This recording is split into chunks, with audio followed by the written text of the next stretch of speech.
Let's get on to the next one. The Florida Panthers. I'm still wondering if they're healing from that choke already. Because that was oh my god. They're 2.5 over the cap. Yeah, Barkov 10 mil, Kachuk 9.5, Ryan Hart 6.5. First of all, they won the Presidents, right? Yep. This was hands down throughout the season the best team in the NHL. Yep, and Goudreau said, fuck that, I'm going to Ottawa. So, oh my God. So, defense here, you got Ekblad, 7.75, Montour at 3.5, Forsling, 2.6. You know, you got some decent defenders here, and then goaltender. This is the Achilles heel or the really good part of their team. Bobrovsky at 10 mil is a little rich, and then you got Spencer Knight at 9.25, and then he's obviously signed an extension where he's gonna make it 4.5 next season. I don't. Like over the cap. Where is this going? I just realized that is $14.5 million in their goaltending. Oh my god, that is so bad. My god. Even in a video game, you're not allowed to do this. I mean, what are you giving up? You gotta look at it and be like, what are you giving up next season? Because to give him 4.5 starting next season. I mean, at that point, you got to think that they got to be expecting Bobrovsky to be leaving or something. They better hope he retires at this point. Let's get the first line. You got Connor Vahey, 70 games played, 24 goals, 31 assists, 55 points. You got Alexander Barkov, 67 games played, 39 goals, 49 assists, 88 points. Phenomenal player. Anton Lundell, 65 games played, 18 goals, 26 assists for 44 points. Then you have Sam Reinhart, 78 games played, 33 goals, 49 assists for 82 points. He finally came into his own. I mean, Reinhardt's always been one of those guys that are like, oh, he's going to be the next guy, going to be the next guy. That last season looked like, yep, finally. Sam Bennett, 71 games played, 28 goals, 21 assists, 49 points. And then you have Matthew Tkachuk, added from the Calgary Flames, 82 games played, 42 goals, 62 assists for 104 points. Their top six is pretty freaking good. I mean, I don't know if this is how I would pair them per se. I mean, actually, no, yeah, maybe that's probably how you'd have to go. Because Barkov's more of a defensive center. That's interesting.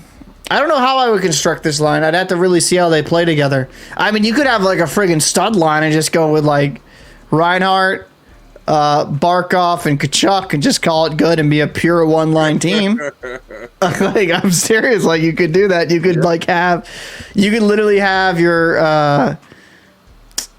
you could have, what is that? 60. You could literally have like around 20, 25. No, like a $25 million line, dude. That's crazy. So, yeah, they could do that. So, let's get into the third line. Nick Cousins, 60 games played, 9 goals, 13 assists, 22 points. Etu Lucas Starin, 70 games played, 9 goals, 17 assists, 26 points. And then Rudolph Belclairs, 61 games played, 11 goals, 12 assists, 23 points. I mean, I think that's a below average third line. Yeah. I don't really see much there. Ryan Lomberg, 55 games, 9 goals, 9 assists, 18 points. Colin White, 24 games played, 3 goals, 7 assists, 10 points. Hornquist, he's been around for a minute. 65 games played, 11 goals, 17 assists, 28 points. I mean, that's a solid fourth line. Not for 5 mil. No, not for 5 mil. But Hornquist is definitely underproducing. He needs to get his act together. Oh, that's not going to happen. So, I don't see that happening. I think as a core, this is an above-average offense because I see there's a lot of explosive potential here.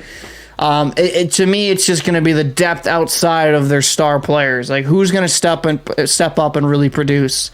I mean, they have the potential, but I'll say above average just because they got so much firepower with their star power. What's your thoughts? I definitely agree. I think they're going to be slightly above average. Their top six are definitely going to be explosive in so many different aspects of the game. My biggest concern is definitely the other two lines. It's like, what are you guys going to do with this whole scenario that's going on, right?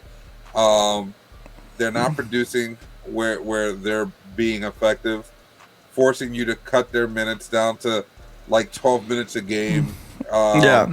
Which now puts more stress on your top six, top six forwards.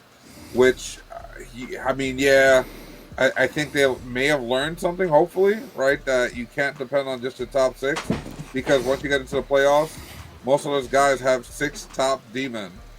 So, yeah. You shut down these guys. Who else is showing up? Yeah, I mean that's true.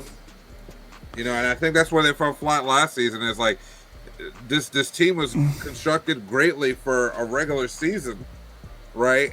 Their forwards did enough to get them all the wins they needed to win a President's Trophy, but where it really mattered in the playoffs, where it got difficult for star players to be star players, nobody else stepped up. No, and that's why they fell flat. You had 2 lines. The other teams had, Tampa just outclassed them. Tampa's a cheat code. I'm sorry, it's just a cheat code. Like who wants to go to Sunrise, Florida? I'm going to Tampa Bay, baby. I ain't going to the Panthers. I ain't no little cat. I'm Lightning. I was there during that beating. I was in Tampa, and I think it was our first episode. I literally said, I'm just gonna sit here and wait for the Rangers to get here. That's all I said. I mean, let's get into the defensive side of things. You have Gustav Forsling, 71 games played, 10 goals, 27 assists for 37 points. You have Aaron Ekblad, 61 games played, 15 goals, 42 points, 57 points. Phenomenal season for him. Really good, almost a point per game pace. I don't really agree with who they have here lined up, but I'll just go with it. Mark Stahl, 71 games played, 3 goals, 13 assists, 16 points. Radko Gudas, 77 games played, 3 goals, 13 assists, 16 points. You have Lucas Carlson, 40 games played, 3 goals, 6 assists, 9 points. And then you have Brandon Montour, 81 games played, 11 goals, 26 assists for 37 points. I see, obviously, Montour goes up into that the top 4 in that second pairing. Yeah. I mean, honestly, I would even put Carlson. I would bump Carlson and Montour just up, and then move Stahl and Gudas down. Because Mark Stahl to me is just a third line defenseman. Same with Gudas. I don't really. There's really not much. He's not like terrible defensively. They play a strong game. I mean, I think their defense is average. Yeah, I mean average. There's nothing really wowing me here, but they can be tough to get play against. So, yeah. I mean, Stahl can throw his weight around Gudas. He's a solid defender. I mean, I think average with the potential to be above average, but right now I'm looking at it average. So, I don't. I mean, that second defensive pairing is, according to Cap Friendly, is the one that really hurts him. Is like you don't have anything. Like those guys are solid, but that's solid at best. They're not doing anything crazy. I mean, literally mimicked each other when it comes to points. Yeah, that's why I gotta giggle too.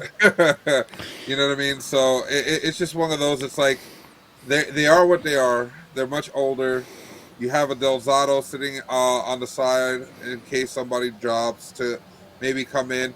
See, like Del Zotto probably is going to get a chance. I just feel like Michael Del Zotto is one of those guys that he can add to your offensive threat on a power play.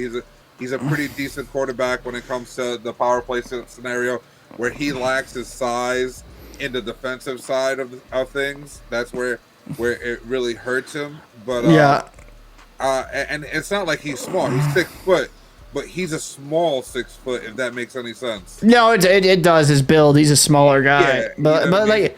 I think you could probably have a pairing of like a Montour and Delzato at nights. I think Stahl and Gudis will be rotational, right? Yeah. Like I think that's how it's gonna go. I think Delzato, gives you more upside offensively, which you might need, honestly. Let's go into. I mean, not this year, but next year, one of the most ridiculously expensive goalie tandems in the league. Sergei Bobrovsky.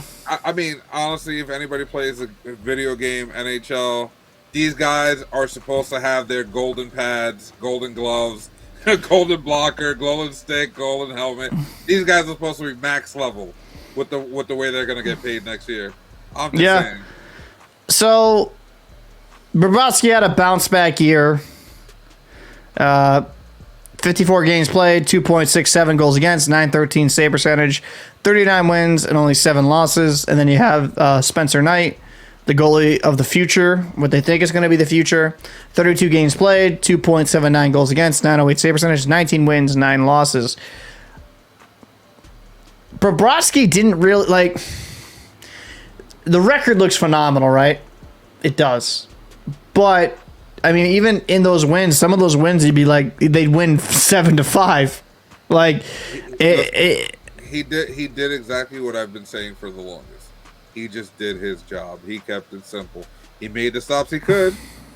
He didn't wow you anything crazy, but he made the stops he's supposed to make, and that's why they won a lot of games, especially with the offensive firepower they had. They had. Yeah, I think it's an average tandem. Spencer Knight could take another step in his development and maybe threaten for that job. I think Bobrovsky at this point was clearly like massively overpaid. He was paid like Carey Price money when he's nowhere near that talent.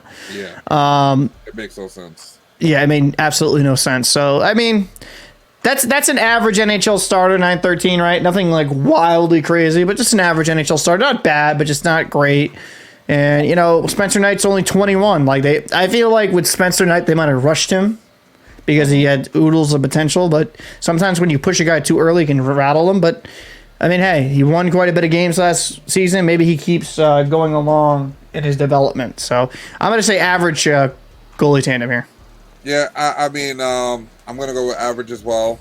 I think that this will be Bobrovsky's last season as a main starter for Florida if he stays there. I think considering how big his paycheck is right now and considering where they want to go with Spencer Knight, I think that the change is going to happen there. The changing of guard is going to happen by the end of the season. I think Bobrovsky is going to be the one that's going to be chopped off after the season is done, whether he retires, whether they trade him off. But I think that it's just one of those scenarios where this is it for him, right? So he has to make the best of it. And I think for Spencer Knight, if he wants to get that starting job, this is where he needs to solidify his bid for it. I'd absolutely have to agree. I think this is going to be...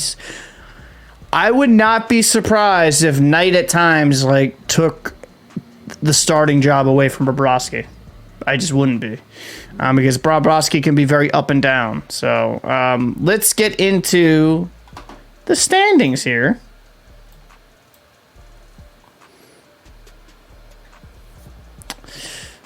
Obviously, we said it in the video, 58 wins, 18 losses, 6 overtime losses for 122 points. They were phenomenal.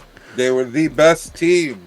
The entire NHL. Then they pulled a Toronto and they choked. Oh, God. So, I mean, bro, it's just one of those things where they win against a team that was a proven winner. I mean... I see them taking a step back this season. I think they could probably finish. I think they'll probably finish second or third. That's where I'm kind of landing them. I think second or third.